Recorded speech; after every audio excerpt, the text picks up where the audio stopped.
జాతీయ మహిళా సాధికారత సదస్సులో ఎవరికీ కేటాయించని విధులను వారు సక్రమంగా నిర్వహించి సదస్సును విజయవంతం చేయాలని కమిషనర్ ఎన్ మౌర్య అధికారులను ఆదేశించారు.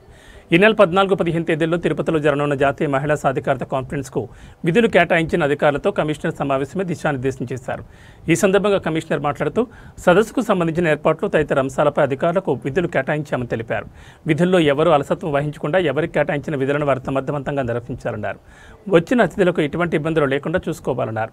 కమిషనర్ వెంట deputy commissioner Amaraiah, smart city GM Chandramouli, తొడా ఈ రవీంద్ర, మున్సిపల్ ఇంజనీర్లు Tulasikumar, Komathi, health officer doctor Yuva Anvesh, revenue ఆఫీసర్లు సేతుమాధవ్, రవి, ఏసీపీ మూర్తి, మధు, డిఈలు రమణ, మహేష్, మధు, శిల్ప, వెంకటప్రసాద్, లలిత, రాజు, మేనేజర్ హసీం, శానిటరీ సూపర్వైజర్లు చెంచయ్య, సుమతి తదితరులు పాల్గొన్నారు.